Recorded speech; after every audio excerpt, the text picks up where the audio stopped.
Hoje é esse esqueleto que a gente vai tirar do armário. O lugar da mulher no contexto da comunidade e, é claro, da comunidade cristã. Eu sei, alguns de vocês não vão concordar comigo, não tem problema, eu vou continuar gostando de vocês do mesmo jeito, apesar de vocês estarem errados. Brincadeira. Eu quero já adiantar, o meu e-mail é ricardo@chacaraprimavera.org.br. Eu estou aberto para diálogo. Eu não vou ter condição de entrar em todos os detalhes derivados dessa reflexão dessa noite. Porque nós vamos aqui, nessa noite, resvalar para falar do lugar da mulher no contexto da comunidade cristã. Nós vamos resvalar em N questões. Nós vamos não resvalar, mas esbarrar violentamente na questão do casamento. Nós vamos resvalar na questão da homossexualidade, do lesbianismo. Nós vamos resvalar na questão da ordenação de pastoras ou presbíteras ou diaconisas. E a gente não tem tempo para explorar todas essas coisas. Então, eu digo o meu e-mail porque se você tem um real interesse de diálogo, de ter acesso às minhas fontes, eu estou à disposição para compartilhar com você as minhas fontes acerca dessa reflexão dessa noite. É claro que eu não ia vir para cá sozinho, porque o assunto é muito delicado e perigoso, então eu confesso que eu vim hoje com alguns caras que eu tenho como o referencial de pregação saudável, e eu tive lendo e ouvindo algumas coisas do pastor Tim Keller, lá da Redeemer Presbyterian Church em Manhattan, Mark Driscoll, de Seattle, Marva Down, professora do Regent College, e alguém mais próximo aqui, o Ed René Kivitz, lá de São Paulo, e refletindo sobre o que eles têm pensado sobre esse assunto e acrescentando o meu modesto e humilde palpite. Mas para você ter uma ideia de quão complicado é falar do lugar da mulher no contexto da comunidade cristã, eu queria começar mostrando um vídeo para você do lugar da mulher na sociedade atual. Como falar do lugar da mulher na comunidade cristã se a mulher na sociedade atual... deixa eu mostrar para vocês.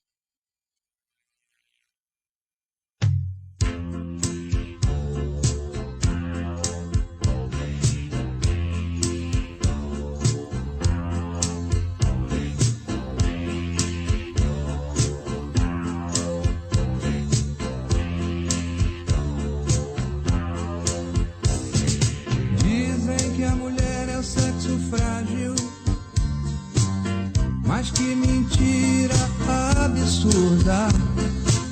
Eu que faço parte da rotina de uma delas, sei que a força está com elas. Vejam como é forte a que eu conheço. Sua sapiência não tem preço.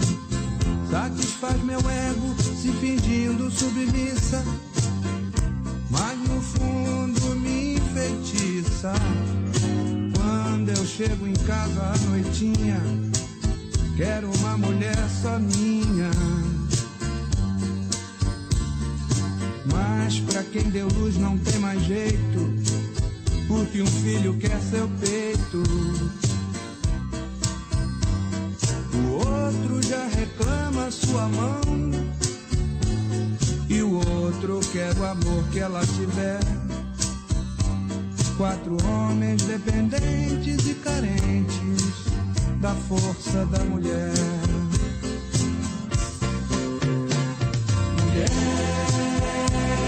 Mulher, do barro de que você foi gerada, me veio inspiração pra decantar você nessa canção.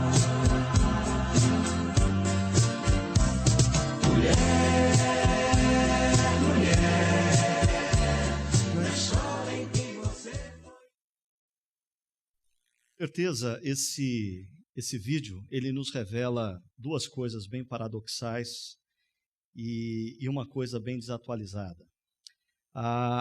O paradoxal é que o vídeo nos mostra o poder de sedução da mulher através da beleza, que encanta.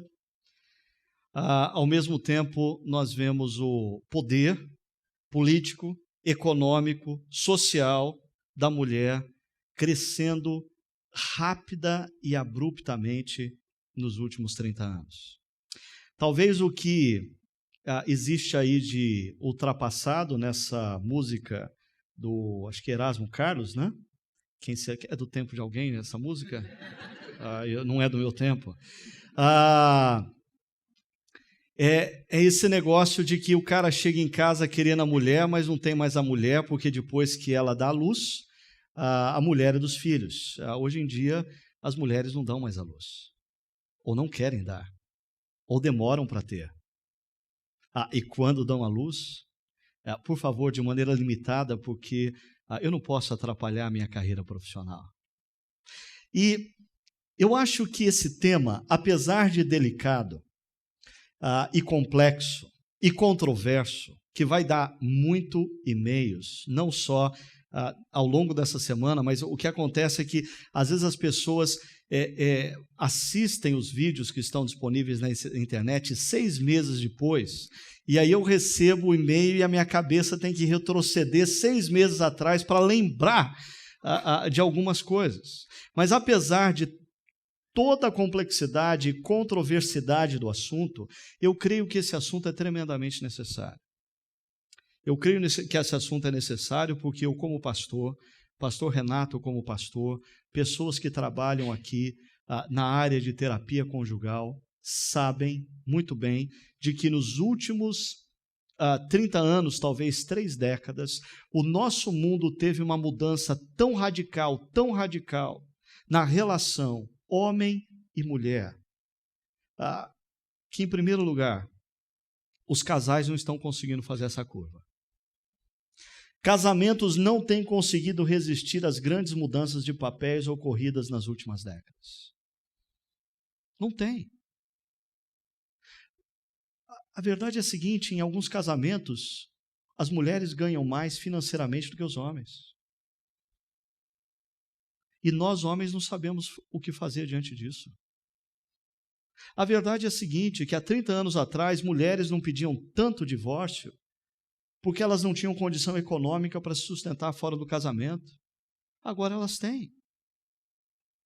E aí, a aliança se torna ainda mais frágil e descartável. Porque tudo se resume: eu vou dar conta de me sustentar, então por que eu vou aguentar um homem? Da mesma maneira como um homem fazia no passado. As mudanças foram drásticas, foram abruptas, e os casais não estão dando conta de fazer essa curva. Não estão. Ainda, como consequência disso, crianças têm perdido completamente o referencial de sexualidade diante dessas mudanças. Por quê? Porque a cada dia aumenta no nosso meio o número de crianças que crescem sem o referencial ou feminino ou masculino num lar. Eu estou falando tanto de crianças que são filhos do divórcio, como eu estou falando de crianças que os seus pais estão juntos, mas devido à disfunção conjugal, homens que não assumem o papel de homens no casamento, mulheres que não se colocam no lugar de mulheres no casamento. Essas crianças crescem completamente confusas, sem terem a noção exata do que significa e qual é o papel de um homem e de uma mulher na família, na sociedade e, consequentemente, na igreja. E ainda, igrejas têm sucumbido diante de discussões e contendas seculares. Entenda, eu não creio que a questão do papel da mulher na igreja seja uma contenda secular. Talvez a melhor formulação seria contendas com uma elaboração secular. O problema é elaborado psicologicamente, o problema é elaborado sociologicamente, o problema é elaborado economicamente, o problema é elaborado politicamente, quando ele deveria ser primeiramente elaborado teologicamente. Queridos, uma coisa que deve distinguir cristãos realmente comprometidos com a caminhada de Cristo é olhar para a vida e para a sociedade e elaborar respostas às perguntas teologicamente. Porque a teologia bíblica nos oferece uma cosmovisão de mundo distinta daqueles que elaboram os problemas a partir da sociologia, a partir da psicologia, a partir da política, a partir da economia. Todas essas ciências podem nos ajudar a refletir de maneira mais realista e concreta, mas nós não podemos abandonar a importância de elaborarmos a vida a partir de uma visão teológica. Existe um Deus pessoal. Por ele ser pessoal, ele tem caráter. Por ele ter caráter, ele tem vontade. E ele revela essa vontade através das Escrituras Sagradas. E isso implica, sim, para todas as dimensões da nossa vida. Eu sei, muitas vezes, à luz de algumas correntes da psicologia, da sociologia, da economia, e seja lá qual for a ciência, algumas dessas vontades reveladas de Deus podem parecer loucura. Mas o apóstolo Paulo já elaborou isso na própria carta aos Coríntios, dizendo que a loucura de Deus é imensamente mais sábia do que a sabedoria humana. E muitas vezes os valores de Deus vão ser tidos pela nossa sociedade como loucos, valores loucos. Mas aos olhos de Deus são sábios. E eu creio que a gente precisa conversar sobre esse tema na ótica da teologia. E eu vou tentar fazer o melhor para ajudar você a refletir sobre esse tema e das implicações desse tema a partir do que o apóstolo Paulo nos apresenta na primeira carta aos Coríntios. No entanto, eu queria que você tivesse em mente o seguinte: por detrás desse assunto existem 3 visões. A primeira delas é a chauvinista. A chauvinista diz: a mulher deve se submeter por ser inferior ao homem. Os chauvinistas dizem: a mulher deve se submeter aos homens. Por quê? Porque elas pensam de forma inferior, elas sentem de forma inferior, elas são inferiores, por isso mulheres devem ficar na cozinha, não devem ser pastoras, não devem ser diretoras de empresa, não devem ser gerentes de departamento, não devem ser responsáveis, não devem ser chefes de equipe de trabalho. Por quê? Os chauvinistas dizem: porque a mulher é um ser inferior. Logo, a mulher deve se submeter em todas as áreas da vida humana. Como resposta ao chauvinismo, a gente tem a visão feminista. O que a visão feminista diz? O homem é o mal que deve ser combatido, se não extirpado, da sociedade humana. O feminismo vê o ser masculino como a encarnação do mal.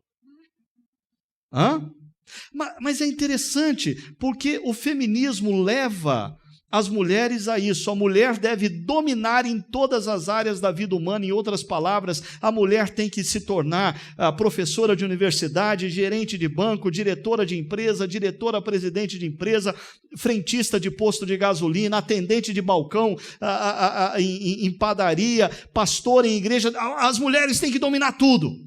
E mais, com aquele discurso: porque os homens são mau, nós temos que combater, nós temos que resistir, nós temos que dominar. O meu grande problema com o feminismo é que a luta é contra o masculino, mas quanto mais elas lutam, mais parecidas com o homem elas se tornam, até cometendo os mesmos erros e equívocos do chauvinismo. A perspectiva bíblica não tem nada a ver com chauvinismo nem feminismo, para a decepção de alguns. A perspectiva bíblica desse problema, ela diz que homens e mulheres são essencialmente iguais. Já já eu vou mostrar isso biblicamente para você. E a implicação disso é que homens e mulheres se completam em submissão. A submissão, ela é mútua. Existe uma mutualidade na submissão entre o homem e a mulher na perspectiva bíblica. Como esse assunto, como eu disse, ele é complexo, eu vou fazer o seguinte hoje à noite. Os meus alunos de homilética, homilética não é estudo de omelete, tá? Vamos desculpar, hoje eu não vou fazer uma exposição bíblica como de costume, mas eu vou levantar 7 perguntas, e através dessas 7 perguntas eu quero caminhar com vocês de Gênesis capítulo 1 para a gente entender a concepção de Deus do homem e da mulher. Nós vamos passar por Efésios, chegar em 1 Coríntios capítulo 11 e 14, e depois a última pergunta é: quais as implicações disso tudo para nós hoje? Tá bom? Então, começando pela primeira pergunta, é a seguinte: o que significa completarem-se em submissão? Se a perspectiva bíblica é que homens e mulheres são seres essencialmente iguais e que eles se completam em submissão mútua, o que isso significa? Veja a palavra de Deus em Gênesis capítulo 1, verso 27, que diz: criou Deus o homem à sua imagem, a imagem de Deus o criou. Homem e mulher os criou. Perceba, a segunda linha, ou primeira e segunda linha: criou Deus o homem à sua imagem, a imagem de Deus o criou. Homem e mulher os criou. Em outras palavras, homens e mulheres são primeiramente essencialmente iguais. Foram criados à imagem e semelhança de Deus. Existe muita discussão acerca do que seria a imagem e semelhança de Deus. A minha proposta aí, que eu tenho trabalhado e tenho procurado colocar para a comunidade, mas pode ser um pouquinho mais ampla, não tem problema com isso, é que a imagem de Deus no homem e na mulher se revelam principalmente em 2 áreas. O poder de criação.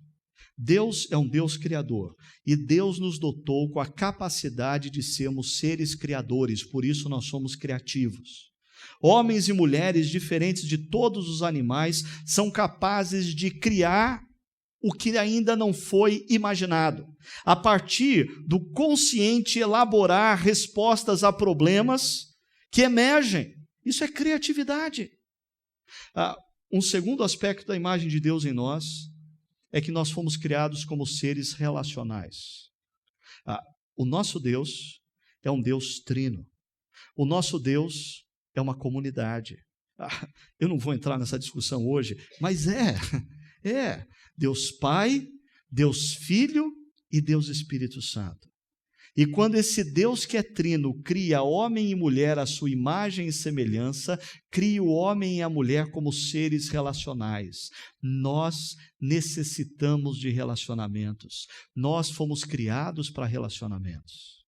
Então, no entanto, homens e mulheres são seres funcionalmente diferentes.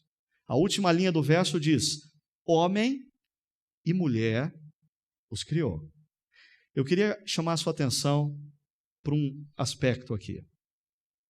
Esse texto, ele se encontra antes de Gênesis capítulo 3, ok? Gênesis capítulo 3 acontece a queda do homem e da mulher. O pecado não afetou meramente a relação de Deus com o homem, essencialmente afetou a relação de Deus com o homem e com a mulher, mas gerou implicações em todas as dimensões da vida. Inclusive, gerou disfunções acerca dessa diferença que era muito clara. Deus criou homem e mulher.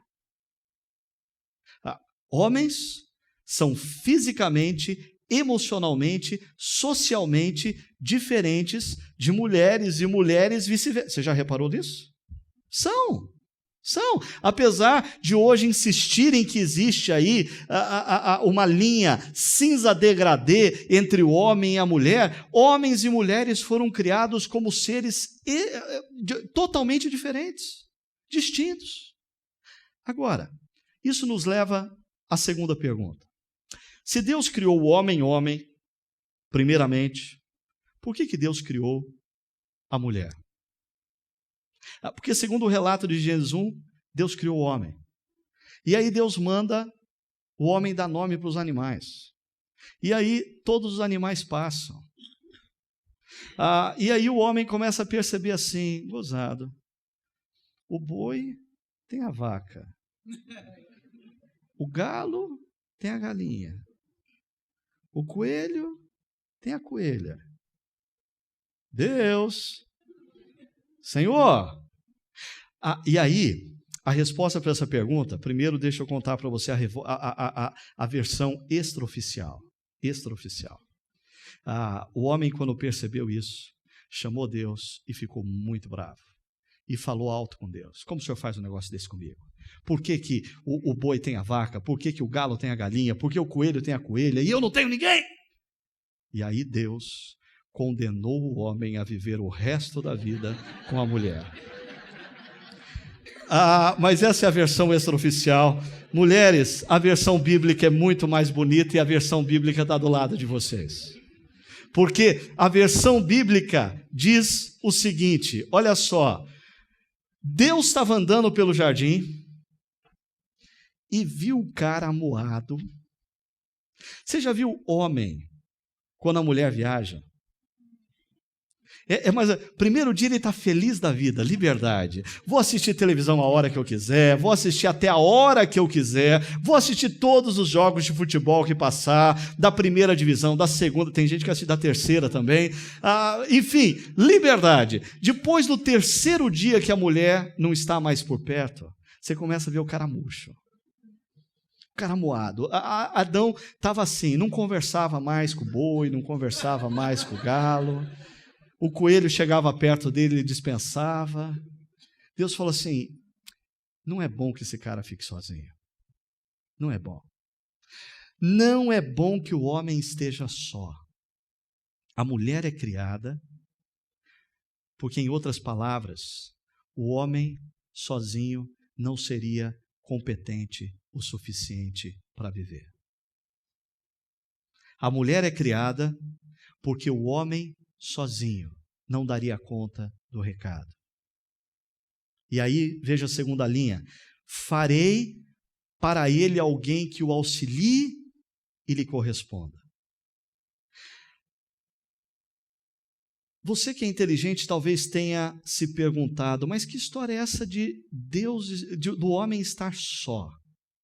Se Deus vinha todo final de tarde conversar com Adão, e Adão estava cercado pelos animais, mas eu queria que você observasse uma coisa.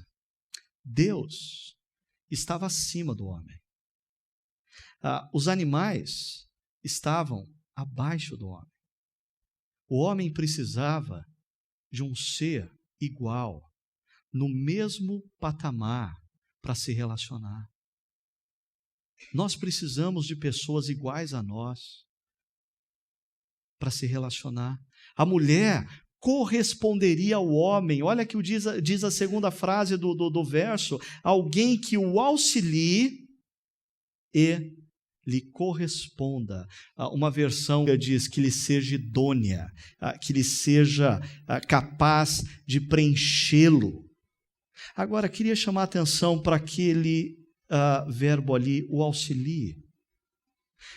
Porque muitas mulheres acham que isso é subestimar a capacidade feminina, dizer que a mulher foi criada para auxiliar o homem na sua missão.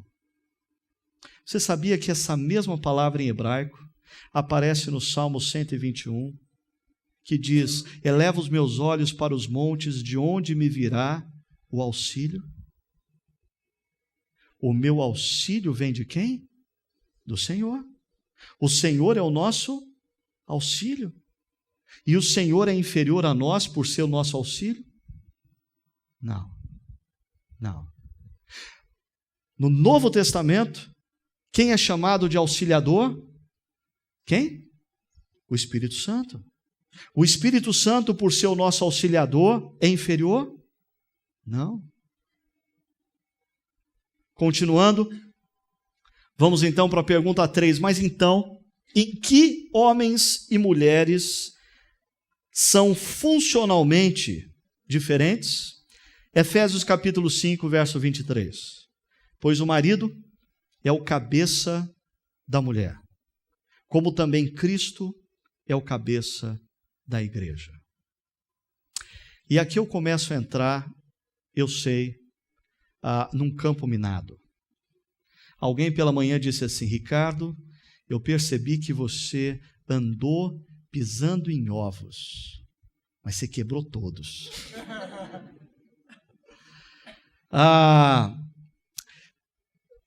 Existem inúmeros teólogos, autores mais progressistas, que tentam dar uma interpretação para essa palavra cabeça, mas o fato é o seguinte: essa palavra no grego aparece ao longo do Novo Testamento e 99% das vezes aparece com a ideia que reside nesse texto. O homem foi colocado na posição de liderança.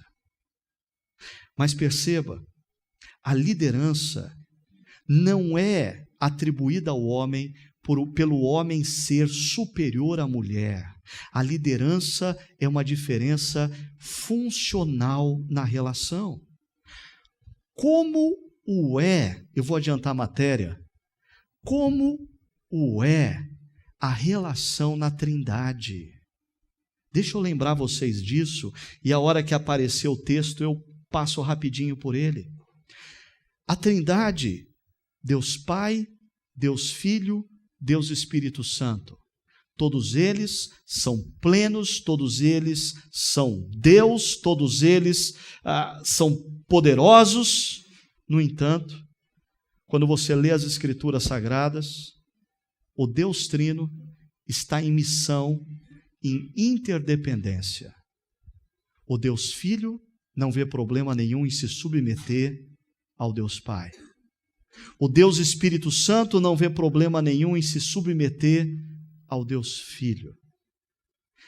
E perceba a diferença na funcionalidade entre homens e mulheres não está baseada em qualquer critério de qualidade, está baseada na essência da Trindade. Seres iguais podem sim, deliberadamente optarem por uma submissão ao outro. Eu vou repetir isso. Seres iguais podem sim optarem deliberadamente por uma submissão ao outro. E é isso que diz o verso seguinte: assim como a igreja está sujeita a Cristo, também as mulheres estejam em tudo sujeitas aos maridos. E eu vou ter que abrir aqui um parênteses para esse em tudo. Em tudo. Porque perceba o seguinte: com certeza o apóstolo Paulo, ao usar o termo em tudo, não está querendo dizer em tudo que excede o que Cristo mandaria eu fazer.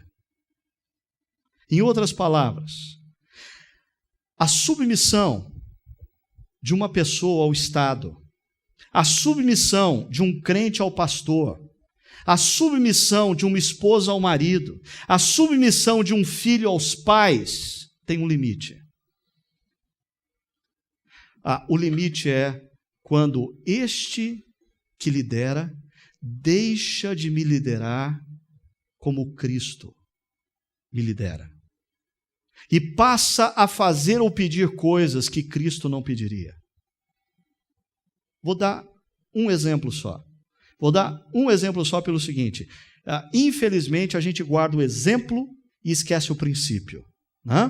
E eu quero que você fique com o princípio. O exemplo é o seguinte: uma mulher que é violentada fisicamente pelo seu marido. Será que Paulo está dizendo, sejam submissas em tudo? Não. Eu creio que uma mulher violentada fisicamente pelo seu marido, diante de Deus, tem que procurar sim a delegacia da mulher, fazer a sua queixa, procurar ajuda pastoral, se aconselhar, dizer o que está acontecendo, porque nenhum homem tem o direito de tocar fisicamente, violentamente uma mulher e vice-versa. E vice-versa. Fechando parênteses, voltando ao texto. Paulo está dizendo que o homem deve ser o líder da relação conjugal, não de qualquer forma. Ele deve ser o líder da relação conjugal como Cristo é o líder da igreja. Sabe o que Cristo faz pela igreja? Depois você lê o texto em casa. Cristo ama a igreja, ama a igreja, ama a igreja, mas ama a igreja totalmente, de maneira apaixonada. E o amor de Cristo pela igreja é tão intenso que ele entra na história, que ele sofre pela igreja, que ele morre numa cruz pela igreja. Em outras palavras, o apóstolo Paulo está dizendo que aqueles que são maridos cristãos devem liderar suas famílias, sim, assumirem a responsabilidade da sua família, da sua mulher, mas como Cristo assume a responsabilidade da igreja. E lembre-se que Cristo paga a conta até dos pecados da igreja. Aí então vem o verso 24. Mulheres, sejam submissas aos seus maridos, assim como a igreja é a Cristo, que a ama e a ama. Duas coisinhas.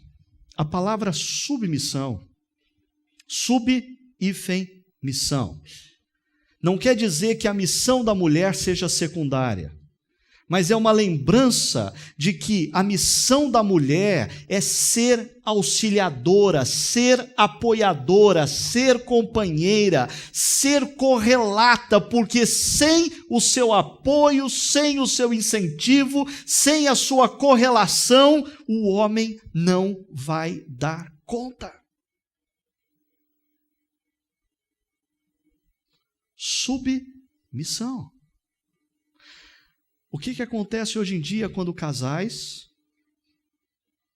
ambos querem alcançar ao mesmo tempo o sucesso profissional, a realização, ambos têm missões tão grandes que o casamento racha.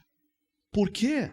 Porque isso é inviável, é como um time de futebol, de basquete, seja lá o que for, que vai todo para o ataque e se esquece da defesa.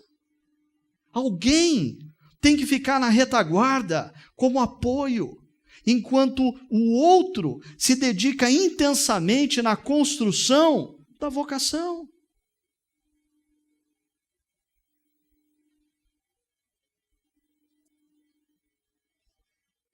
Pergunta 4. Essa diferença na funcionalidade se aplica a todas as dimensões da vida humana? E aqui está uma coisa interessante que eu não sei se você já pensou. Biblicamente, na família, eu não tenho dúvida alguma de que essa diferença na funcionalidade se aplica na família. Porque Gênesis 1 antecede a queda e mesmo posteriormente à queda, todas as vezes que nós escutamos instruções sobre casamento, nós vamos escutar na Bíblia essa instrução. Mulheres, sejam auxiliadoras, correspondentes, homens, sejam responsáveis em amar suas esposas e cuidar delas e da sua família. Agora, a base disso é a Trindade, como a gente já falou. Deixa eu colocar uma pulga na orelha de vocês. E na relação da sociedade? Homens e mulheres, será que essa primeira relação na família determina que a mulher deve ser submissa a todos os homens? Já pensou nisso? O fato de uma mulher ser convidada pela palavra a se colocar como auxiliadora que corresponde ao seu marido, isso significa que ela deve ser auxiliadora, a correspondente a todo homem debaixo dos céus? A resposta é não. Na sociedade, o princípio da submissão, ele está para o casamento como a interdependência está para a Trindade, porque homens e mulheres foram criados à imagem de Deus. No entanto, no contexto da sociedade humana, a base que você aplica é a questão das autoridades constituídas, independentemente delas serem do sexo feminino ou sexo masculino.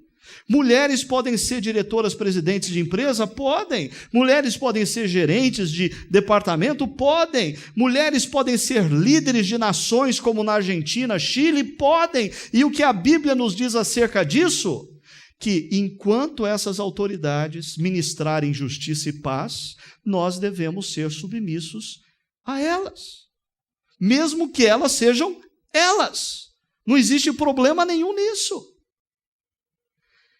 A grande questão é a igreja.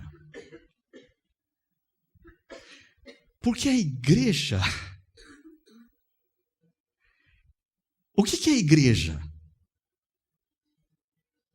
A regra que funciona na igreja é a regra da família ou é a regra da sociedade? Por um lado, a igreja é uma organização social. E pessoas que pensam assim, muitas vezes dizem, se a mulher pode ser presidente de um país, se a mulher pode ser diretora-presidente de um grande banco multinacional, por que a mulher não pode ser a pastora de uma igreja? Se você concebe a igreja como uma organização social, a sua linha de raciocínio está certa. Eu não quero dar resposta sobre isso, mas eu só quero alimentar você para reflexão, mas em inúmeros textos bíblicos, como nós vemos em Efésios 5, a relação de Cristo com a igreja está constantemente sendo comparada à relação de um casal. Parece que existe aí alguma expressão da Trindade nas nossas relações de interdependência no contexto da igreja de Cristo. E isso nos leva à pergunta 5. Qual era o problema da igreja de Corinto? Veja só, primeiro um problema genérico que a gente já tem compartilhado aqui. O problema básico da igreja de Corinto é o seguinte: a igreja, os crentes de Corinto estavam trazendo para dentro da comunidade cristã, de maneira acrítica, valores e princípios da sociedade grega romana que influenciava Corinto. Então nós vimos coisas como as divisões na igreja, influenciado pela filosofia pluralista de Corinto. Nós vimos a imoralidade da igreja, influenciado pela religiosidade de Corinto. Nós vimos a questão da carne sacrificada aos ídolos como uma influência da cultura. E nós vimos domingo passado, inclusive, o que a igreja de Corinto estava fazendo com a Santa Ceia do Senhor, que eu resumiria numa frase: eles estavam paganizando o momento da ceia. Agora, existe no texto que a gente vai ler, capítulo 11 e 14, questões culturais da cidade de Corinto que é importante você ter em mente. Primeiro, eu quero que você se lembre, enquanto nós lemos esse texto, da centralidade da figura feminina nos cultos pagãos. Se você leu aquele livro que foi best-seller de sucesso há alguns anos atrás, do Dan Brown, O Código da Vinci, grande parte da elaboração dele, em cima daquela ficção, ele faz menção à religiosidade pagã e à centralidade do feminino na religiosidade pagã. E é interessante esse negócio. na última quinta-feira, eu chegava à noite no Rio de Janeiro por uma conferência na sexta, e cheguei, liguei a televisão, 10 horas da noite, estava sem esposa, sem ninguém, liguei a televisão, e estava passando lá um filme, naqueles canais de filme, sobre o lugar do feminino na religiosidade pagã, e o cara, arqueólogos, filósofos, sociólogos da religião, mostrando como ao longo da história, na religiosidade pagã, a mulher ocupa lugar central. E veja só, nós temos a deusa Artemis em Éfeso, nós temos a deusa Afrodite em Corinto, nós temos a deusa Ísis em Atenas. Figuras femininas que eram adoradas, e interessante, e que possuíam um grande e vasto conjunto de sacerdotisas, que eram uma espécie de sacerdote prostituta. Por quê? Porque ao mesmo tempo que elas dirigiam a adoração a essas deusas, elas participavam das orgias que eram atribuídas a essas deusas. É mais ou menos assim, todo e qualquer impulso sexual era tido como o desejo de Artemis, ou de Afrodite, ou de Ísis, de adoração. E você não podia negar a adoração a essas deusas da fertilidade. E quando você mantinha a relação sexual com a primeira pessoa que você encontrava, você estava adorando uma dessas deusas. Isso levava à banalização da sexualidade gerada pela própria religiosidade. Eu acho que a gente já falou sobre isso aqui em alguns sermões atrás, então deixa eu voltar à pergunta número 5. Qual era o problema da igreja de Corinto? Especificamente, existiam 2 nessa área. 1 Coríntios 11, o problema do véu. Julguem entre vocês mesmos, é apropriado a uma mulher orar a Deus com a cabeça coberta ou descoberta? Vou explicar em rápidas palavras qual que é o problema do véu aqui. Cidade de Corinto, inúmeras sacerdotisas prostitutas para todos os cantos. A imoralidade era uma marca da cidade gerada e outorgada pela própria religiosidade. Como você vê até hoje em dia na cultura do Oriente Médio, mulheres usavam um véu para sinalizar que elas não eram sacerdotisas. Mulheres usavam véu ou para sinalizar que elas eram jovens, virgens, solteiras, ou para sinalizar que elas eram mulheres casadas, mas elas não eram sacerdotisas. A gente começa a plantação de uma igreja na cidade de Corinto no século I, e começa a evangelizar as pessoas. Quem é que vem para a igreja? Quem começa a frequentar as reuniões? Quem começa a se converter? Você acha que o evangelho chegou numa cidade para as pessoas boazinhas?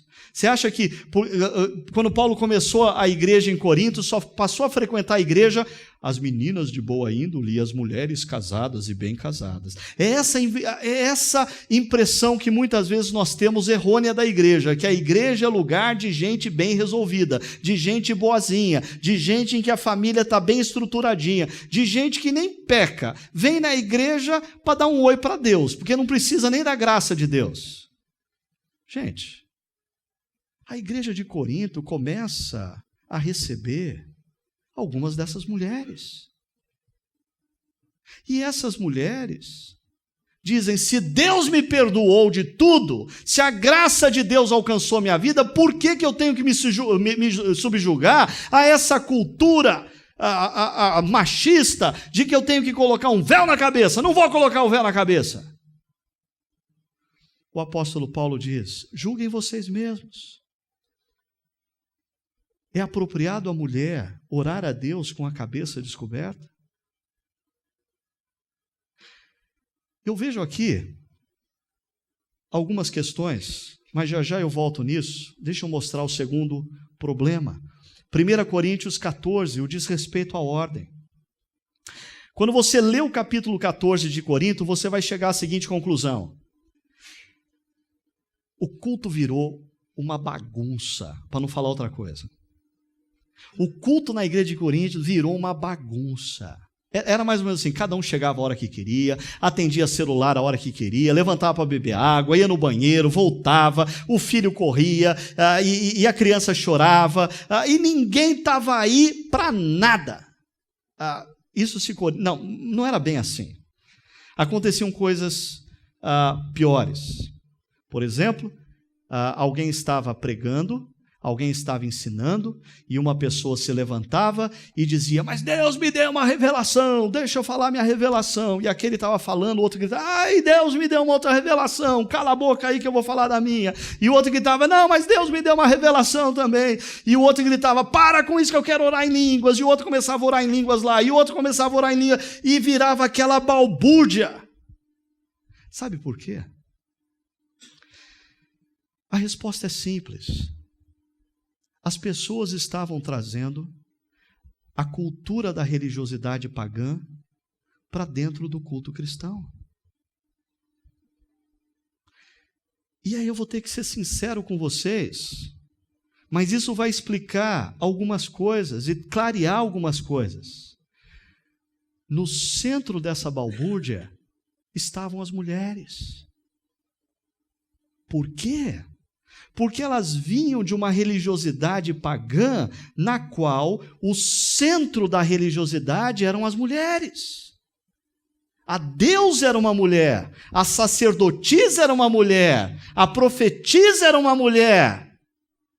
E de repente chega o apóstolo Paulo e a sua gangue de homens e começa a ensinar, e quando eles viram as costas, vocês sabem o que as mulheres naquela igreja fazem? Tomam o poder. Tomam um poder no mau sentido. Tomam o poder trazendo para dentro da espiritualidade cristã toda a cultura pagã. Veja só. O que Paulo ensina sobre esses dois problemas? Primeiro, acerca do véu. Ele diz assim, olha só, eu os elogio por se lembrarem de mim em tudo e por se apegarem às tradições exatamente como eu as transmiti a vocês. Eu acho que Paulo está sendo cavalheiro, está querendo ganhar o coração dos caras, porque essa igreja não cola. Essa igreja não era tão boazinha assim. Né? Nós somos, eles não eram. Agora, verso 3, quero, porém, que entendam que o cabeça de todo homem é Cristo. E o cabeça da mulher é o homem. E o cabeça de Cristo é Deus. Rapidamente, eu já falei sobre isso. Perceba aí, primeiro, homens devem se submeter a quem? A quem? A Cristo. A Cristo. Mulher, incentive o seu marido a seguir a Cristo. Jovem solteira, quer arrumar um bom marido? Case com um cara que ama e que segue a Cristo.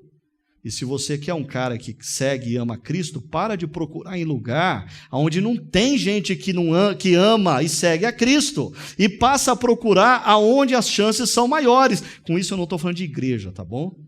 Deixando bem claro. Porque cara que frequenta igreja não quer dizer nada hoje em dia. Nada. Tá? Cuidado. Até na chácara. Até na chácara. Cheque se esse cara, primeiro, se rendeu a Jesus. Cheque se esse cara segue a Jesus. Cheque se esse cara ama Jesus. E é fácil checar isso. Se ele ama Jesus, ele segue a Jesus, ele vai se submeter a Jesus. E aí, então, mulheres, tenham os seus maridos como líder, se submetam a eles. Ah, mas esse negócio é difícil. Mas por quê? Cristo se submeteu a Deus. Essa é a inspiração que Paulo nos dá. Verso 10, por esta razão e por causa dos anjos, e eu não vou entrar nisso porque já está tarde, 7h25, e eu não sei se alguém tem uma resposta para esse negócio dos anjos que aparece aqui. Eu li vários. A maioria se esquiva desse negócio. Eu tenho um palpite, que talvez Paulo esteja fazendo uma referência aqui à questão da queda de Lúcifer e de seus anjos. Porque a queda de Lúcifer e de seus anjos tem uma essência: a não submissão. A resistência em se deixar seguir, se deixar liderar por Deus.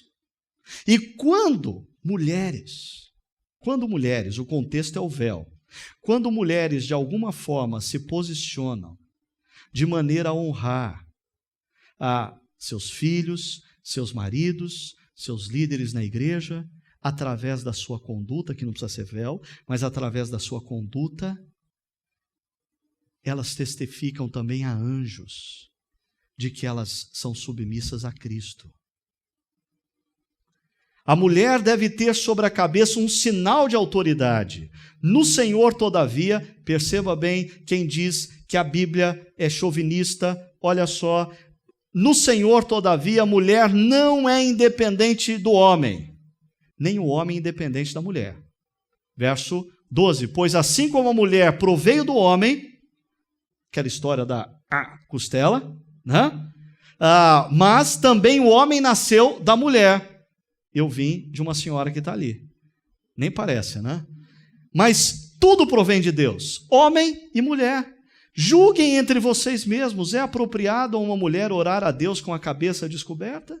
Eu acho que Paulo está querendo nos ensinar algumas coisas aqui. Primeiro, como símbolo de submissão e respeito, mulheres, no contexto de Corinto, deveriam sim usar o véu. A questão é que hoje em dia, nós não temos o véu na cultura ocidental. Então, mulheres, vocês precisam pensar no jeito de ser de vocês, no jeito de vestir, no jeito de se posicionar, no jeito de falar, o que sinaliza em vocês o amor de vocês por Cristo, representado na honra aos seus maridos, aos seus líderes na igreja, diante dos anjos. Segundo, essa atitude seria honra ao marido, aos líderes da comunidade e ao próprio Deus. Terceiro, a base para tanto não é a superioridade masculina, e eu até queria pedir uma coisa para vocês, que eu esqueci de pedir de manhã e me arrependi, porque antes de eu sair, eu já vi acontecendo. Não vamos brincar com essa pregação. A hora que você sair daqui, não vira para sua esposa e diz assim, tá vendo, mulher? Cala a boca. Mulher, não diga para o seu marido, tá bom, vou usar véu agora. Porque esse negócio é sério. A gente está falando de um exercício espiritual que na nossa sociedade nós estamos nos tornando incapazes de fazê-lo. Eu estou falando de capacidade de se submeter ao outro. Nós somos seres independentes e autônomos na sociedade ocidental, indivíduos ensimesmados que nos negamos a nos deixarmos dirigir por outros. E isso afeta tudo e a todos, inclusive a relação conjugal, inclusive igrejas se tornam completamente inviáveis quando não existe humildade no coração e desejo genuíno de dependermos uns dos outros. A base, para tanto, é a interdependência expressa nas pessoas da Trindade. Não é a superioridade masculina, é a Trindade. O exercício, veja só, de submissão de um homem a uma mulher é amá-la, amá-la, amá-la e amá-la, como Cristo amou a igreja. O exercício de submissão de uma mulher a um homem é auxiliá-lo, apoiá-lo, corresponder a ele como companheira, estar ao lado dele, não acima, nem abaixo, nem à frente, nem atrás, mas ao lado. E eu diria para vocês, as duas missões são complicadas. Homens que se gabam do princípio bíblico da submissão feminina, Eles se gabam porque até hoje eles não refletiram o preço que eles têm que pagar para serem homens cristãos. Eu diria o seguinte, lendo o princípio de Efésios, eu até ousaria dizer que o preço pedido ao homem é imensamente superior ao preço pedido à mulher. É que nós não nos conscientizamos disso ainda. Agora, e a questão da ordem? Eu vou passar por aqui. A questão da ordem no culto. Veja só o que Paulo diz. Aqui a coisa pega. Ele diz, pois Deus não é Deus de desordem. Então, se você fica bronqueado quando uma igreja diz assim, olha, se o seu nenê chorar, procura o berçário. Olha, o seu filho vai para o Chácara Kids, se ele precisar de você, a gente chama. Olha, por favor, não fica entrando e saindo, bebendo água, não fica indo no banheiro toda hora, não fica bravo com essa igreja, sabe por quê? Porque a ordem é uma expressão de adoração a Deus também. O nosso Deus é um Deus de ordem, não de desordem, mas de paz, como em todas as congregações dos santos. Verso 34, permaneçam as mulheres em silêncio nas igrejas.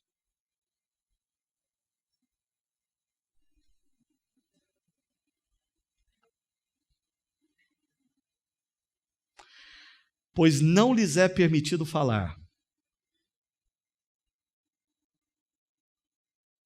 Esse negócio é complicado para a mulher, não é? Tem até aquela brincadeira que diz que no céu não vai ter mulher, né? Porque em Apocalipse 6 diz que quando o Cordeiro abriu o 7º selo, houve silêncio no céu por meia hora. Brincadeira. Brincadeira. Eu não devia ter feito isso. Eu já estou comprando briga demais hoje para comprar essa também. Mas a questão é a seguinte, continua o texto. Antes, permaneçam em submissão, como diz a lei. Você já está suficientemente brava comigo? Olha o que vem em seguida.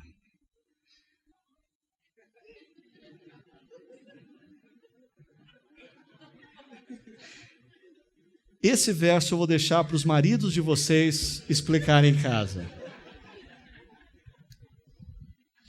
Eu quero ser bíblico. Maridos, eu quero que vocês expliquem esse verso bíblico para as esposas de vocês assim que chegarem em casa, ok? Você vai perder o jogo do Brasil, eu não tenho nada a ver com isso. Você vai ter que dormir no sofá, azar seu, ok? Mas está aí, o que eu vou fazer com esse negócio? Se quiserem aprender alguma coisa, que perguntem aos seus maridos em casa, pois é vergonhoso uma mulher falar na igreja. Ainda bem que existe a Marva Down. Uma mulher, teóloga, professora, escreve um livro chamado O Pastor Desnecessário. E ela diz o seguinte nesse livro, a sabedoria delas, mulheres, ela estava falando acerca das mulheres em Éfeso, mas isso tem uma relação estreita com as mulheres em Corinto. A sabedoria delas, mulheres, vinha da religião da deusa Artemis. E por isso criam que Eva dera luz ao mundo todo, até mesmo Adão e até mesmo Deus.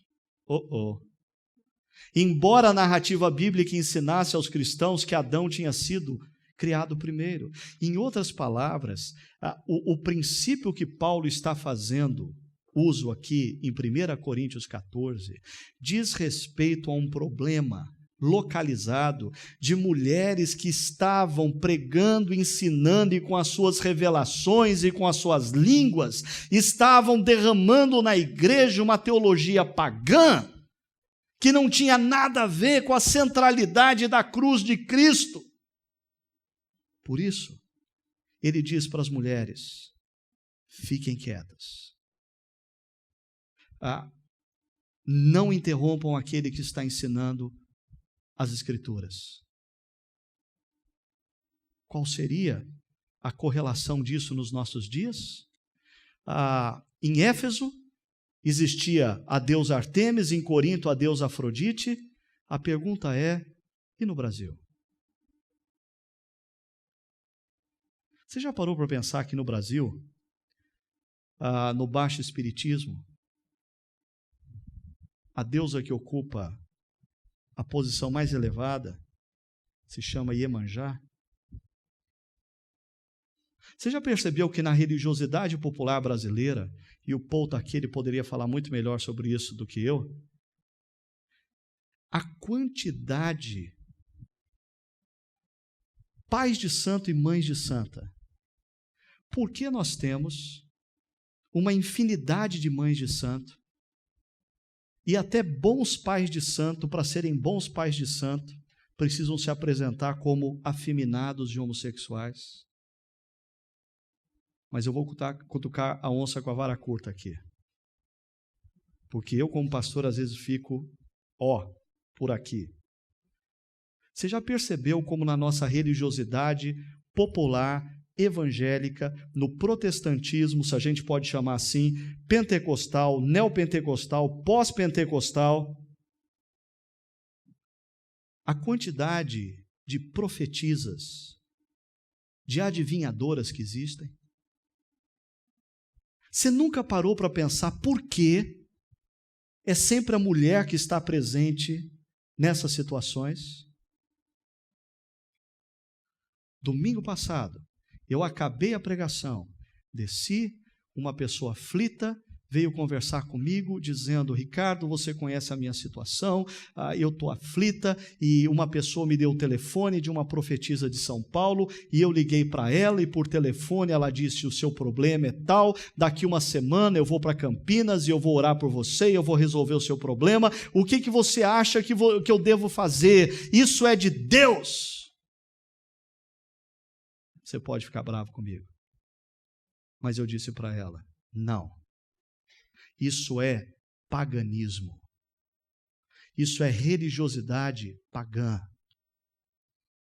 Adentrando na espiritualidade cristã, gerando confusão, dividindo igrejas. Você quer ouvir Deus? Abra a palavra de Deus. Você quer conhecer a vontade de Deus? Estude profundamente a palavra de Deus. Agora, você quer driblar o que Deus já disse claramente que você deve fazer através da palavra? Dê ouvidos a esse tipo de coisa. Mas eu queria lembrar você que desde o primeiro século, as igrejas estavam cheias desse negócio. E o apóstolo Paulo deixa claro que isso era religiosidade pagã. Desculpe, eu vou abrir um parênteses aqui. Eu não estou dizendo que eu não creio nos dons espirituais, eu não estou dizendo que Deus não concede dons de profecia, de línguas a determinadas pessoas. Eu só estou falando dessa banalidade, dessa massificação, dessa profetagem que existe por aí, que para mim parece muito mais com a adivinhação que Deus considera abominação em Deuteronômio, do que qualquer coisa de Deus. O nosso Brasil não vive isso? A nossa religiosidade não está permeada disso? Como aplicar então o que o apóstolo Paulo está colocando? Veja só, o tempo está avançado aqui. Alguns direcionamentos. Primeiro, mulheres podem exercer a liderança de áreas na igreja e ensinarem nas mesmas?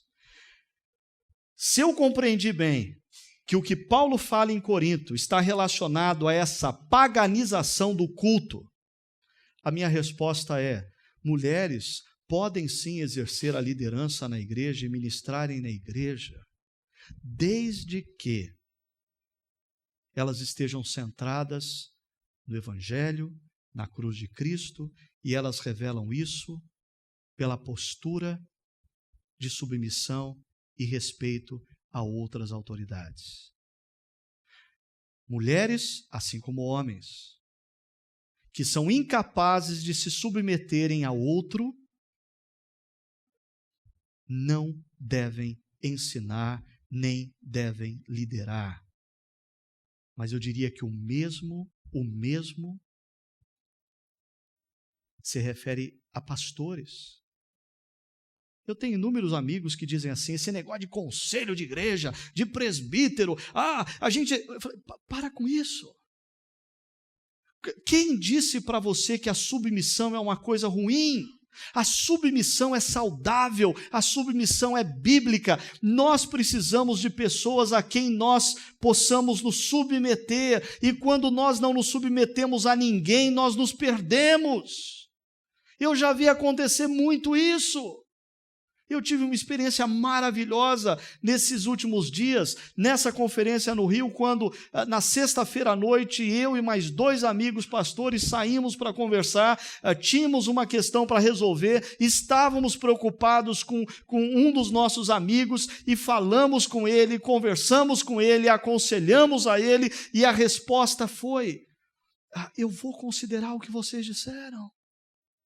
E na manhã seguinte, tomando o café da manhã comigo, ele disse, muito obrigado por aquela conversa. E eu considero esse cara um cara genial, brilhante, muito melhor do que qualquer coisa que eu possa fazer em termos de pregação, de reflexão, mas ele ouviu outros. Quando uma mulher opta por ser auxiliadora do seu marido, é uma opção que ela faz, espiritual, é um exercício da alma. Quando uma pessoa decide se submeter a um mentor, a um pastor ou a um líder numa comunidade cristã, essa é uma opção que você faz, é uma opção de exercício da alma.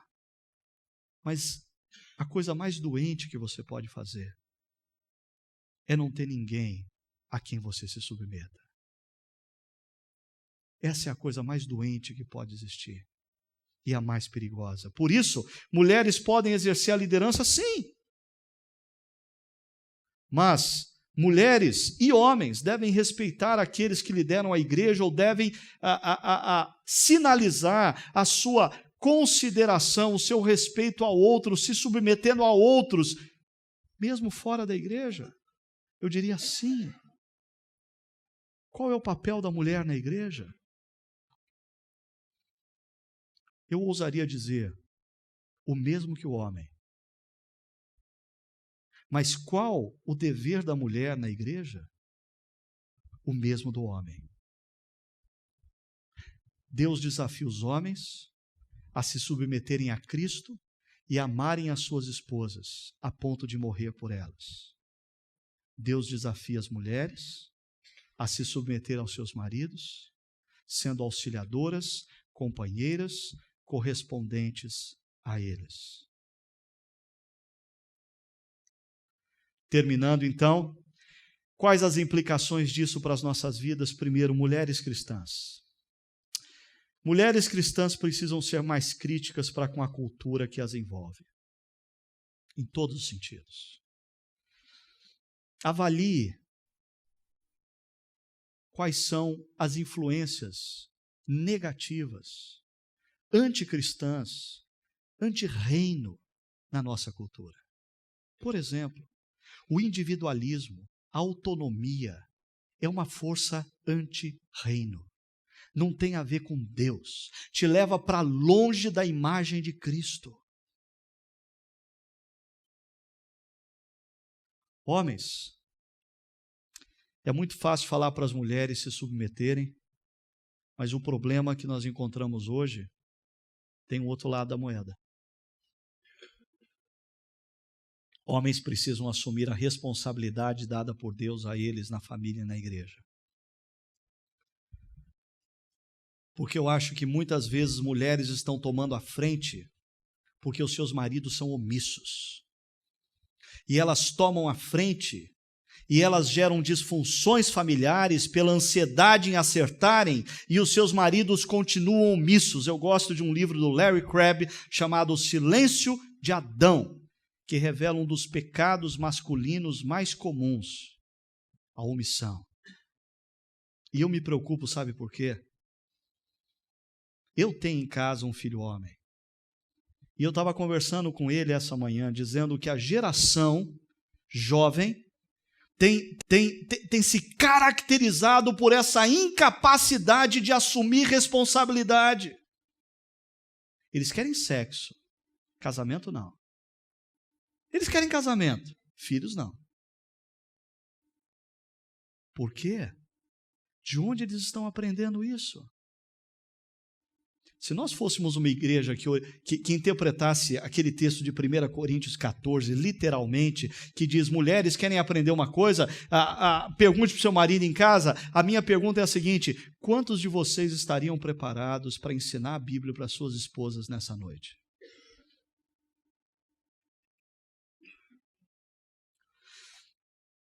Eu ouvi alguém falando na sexta-feira, dizendo que ele pensa naquele texto de Efésios 5, onde o apóstolo Paulo diz, maridos, amem as suas esposas como Cristo amou a igreja, que se deu para apresentá-la a Deus, sem ruga, inculpável, bonita.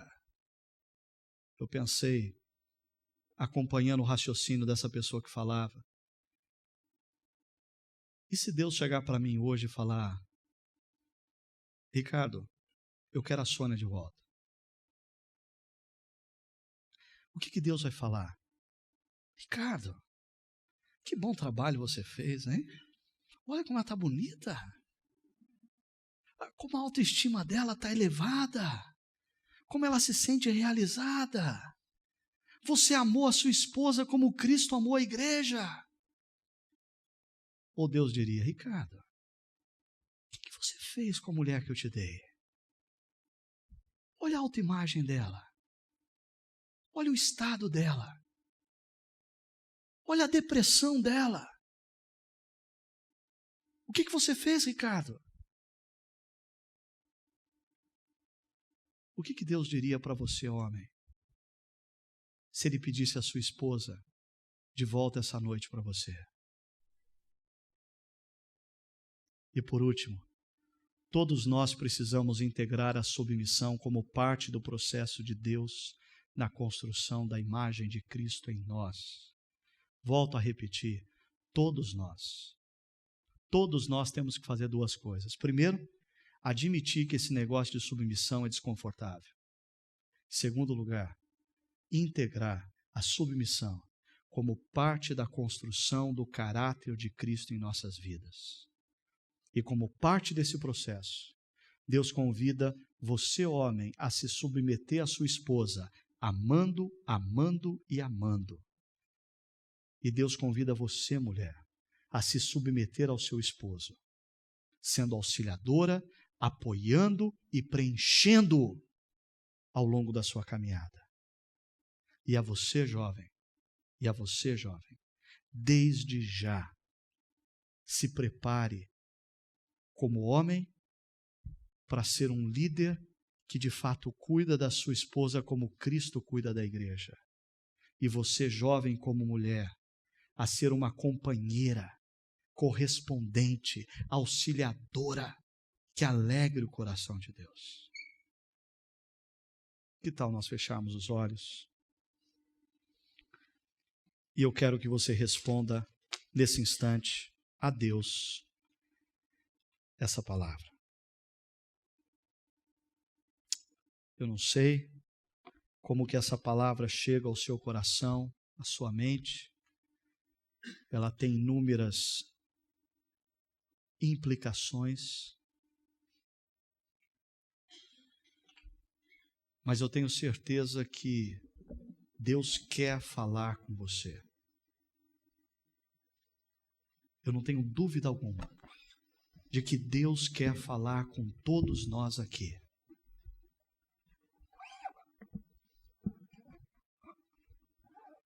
A questão é, nós queremos obedecer a Deus?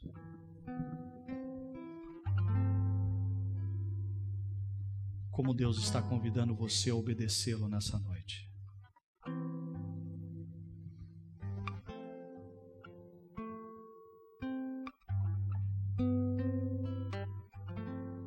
Vamos orar? Senhor, que o Senhor ilumine as nossas mentes, os nossos corações diante da palavra que foi exposta. que o Senhor nos mostre claramente a tua demanda, o teu convite para as nossas vidas nessa noite. Que não exista da nossa parte medo de nos colocarmos inteiramente nas mãos de um Deus que é amor. Que todos nós, ó Pai, venhamos a nos engajar nesse projeto lindo, maravilhoso, que o Senhor nos convida, de nos tornarmos mais parecidos com o Teu Filho Jesus, através dessa relação de interdependência com o nosso cônjuge, com nossos irmãos, com aqueles que convivem ao nosso redor. Que o Senhor nos abençoe nessa caminhada. Que esta seja uma noite aonde maridos tomem a decisão de resgatar seus casamentos. Que mulheres tomem a decisão de se tornarem verdadeiras apoiadoras e inspiradoras de seus maridos. Que famílias tenham um amor aquecido pelo Teu Santo Espírito. E que a graça do nosso Salvador e Senhor Jesus Cristo, o amor de Deus, o nosso eterno Pai, a comunhão e o poder do Santo Espírito do Senhor repouse sobre as nossas vidas ao longo dessa semana e para todo sempre. Amém. Tenha uma excelente semana e não deixe de cumprimentar.